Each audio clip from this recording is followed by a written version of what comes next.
भैया कन्हैया नहीं माने, निकल गए राधिका को सबने समझाया, समझा करके वापस लाए हैं राधा को।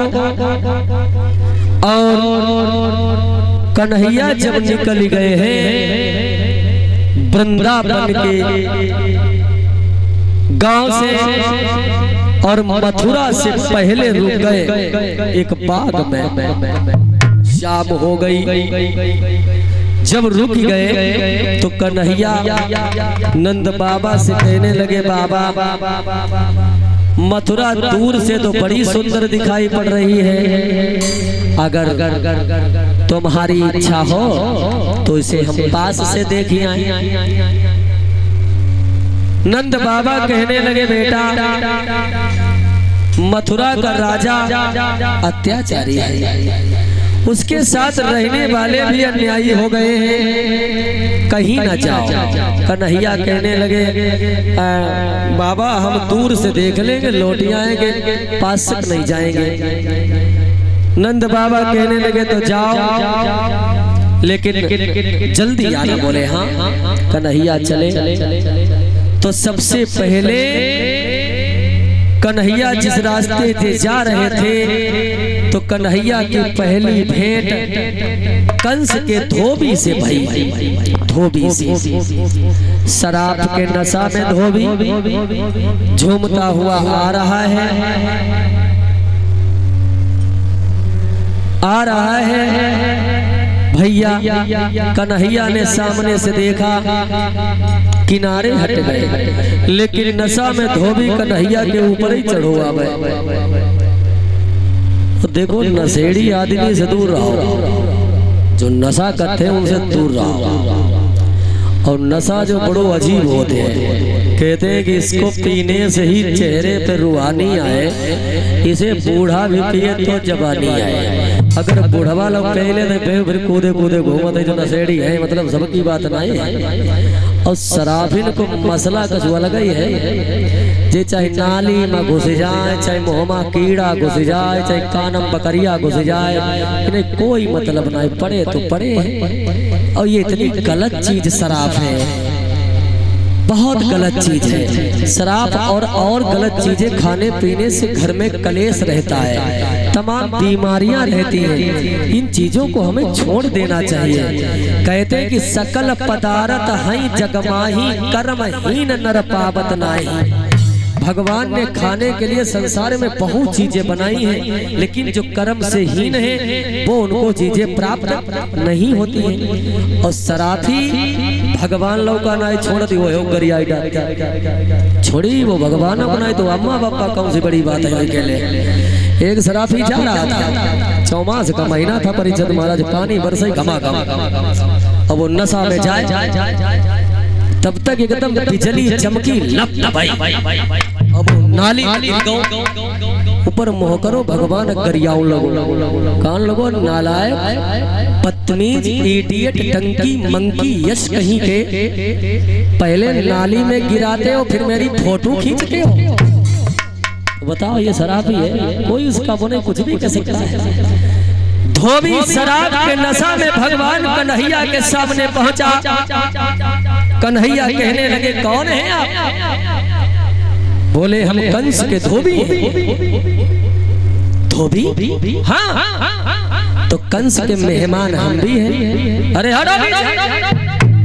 मेहमान तुम्हारे जैसे ना कितने मेहमान आते हैं। कन्हैया बोले, धोबी भैया एक बात बताएं। बोले बताओ। क्या हमें तुम अपने ये कपड़े दे सकते हो? धोबी बोला, राजा के कपड़े पहनने लायक क्या तुम्हारा चेहरा है? कन्हैया बोले, धोबी बोला, चीखो नहीं है, नंद बाबा की जागीर नहीं है, मथुरा है। कन्हैया को क्रोध आ गया। कन्हैया बोले,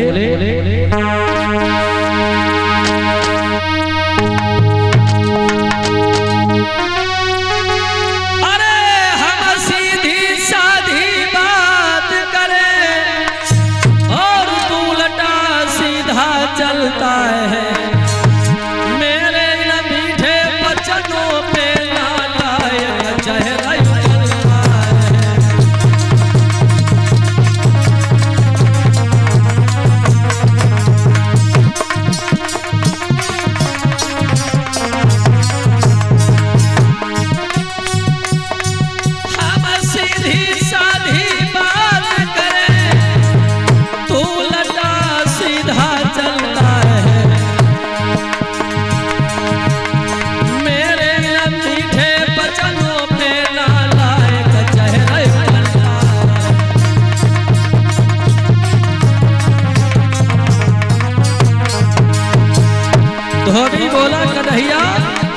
सीखो नहीं, ये नंद बाबा की जागीर नहीं है, मथुरा है। और झोपड़ियों के बसने वाले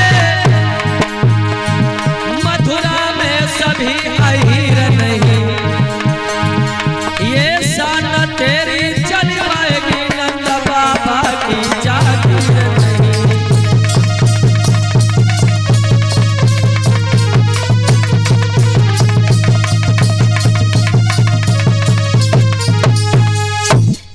धोबी बोला कन्हैया दूर रहना, ये नंद बाबा की जागीर नहीं है, मथुरा है, भोजराज कंस का शासन।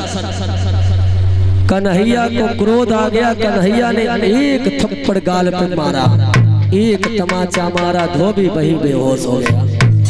थोड़े समय के बाद धोबी खत्म हो गया, कन्हैया लौट आया। फिर कन्हैया चले, धोबी वाले कपड़े कन्हैया और बलराम ने पहने जितने ग्वाल वाला थे। अब कपड़ा राजा वाले तो कभी पहने ना हते, उल्टे सीधे कपड़ा पहने, पाए की चीज हाथन में डाली, हाथन की पायन में पहने, उल्टे सीधे वस्त्र कन्हैया ने धारण किए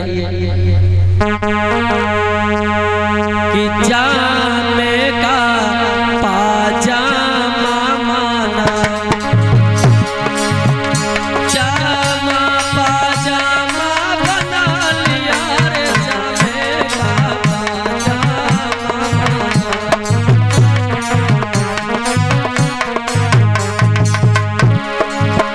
साथे की साथा कर डाली, कमर से बांध लिया, सबे की साधा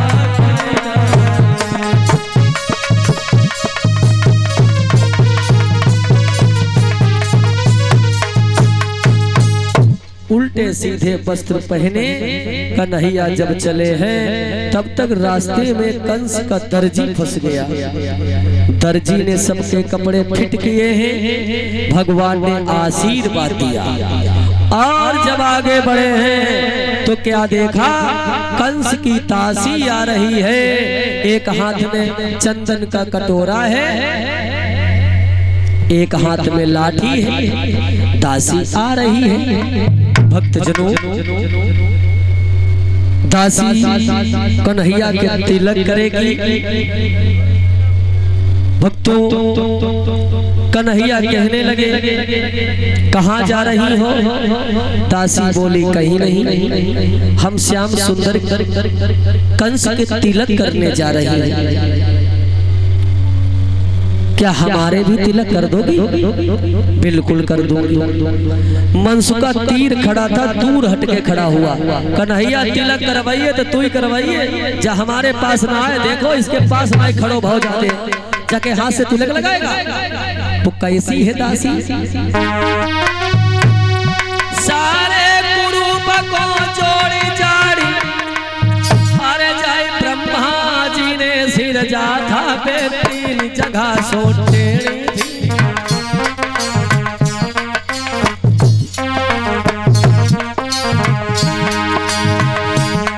पे तीन जगह सोटेड़ी थी और नाव लली को भी जाथा।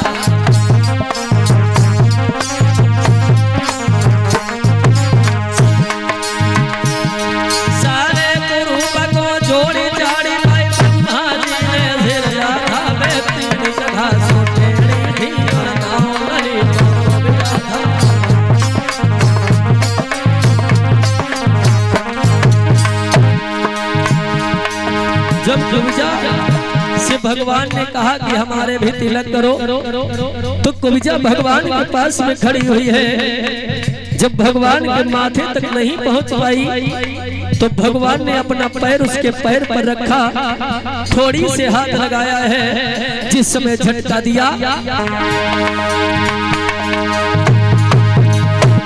मोहन का हाथ लगाते ही तो बड़ी नीति के छलका नवाई।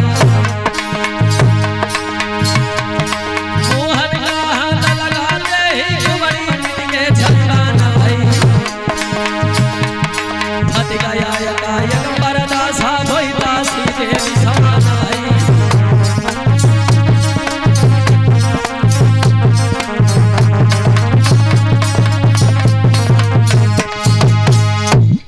कन्हैया ने हाथ लगाया और जो दासी थी उसका नाम कुबिजा था, वो 3 जगह से टेढ़ी आती और जो कन्हैया ने हाथ लगाए के झटका था एकदम से कुबिजा देवी के समान सुंदर बनी गई।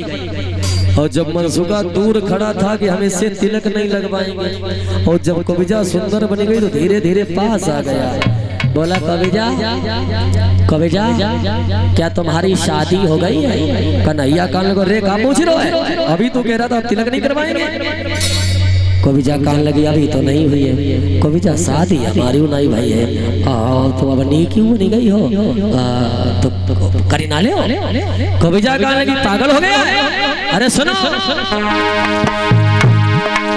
सोने मनसुख के पैन, अरे कछु प्रेम हृदय में बाढ़े, क्या हिया की तेरी फूट गई मेरे प्रिया सामने।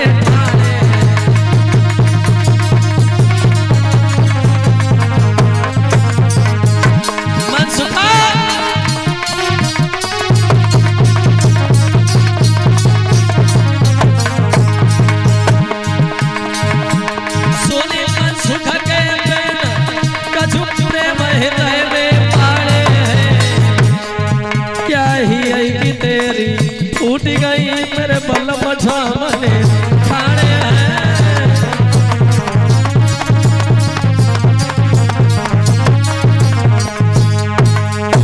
यही हमारे पति हैं और जो कुछ है सब यही है, हमें विवाह करने की कोई जरूरत नहीं है। बोले गोविंद भगवान की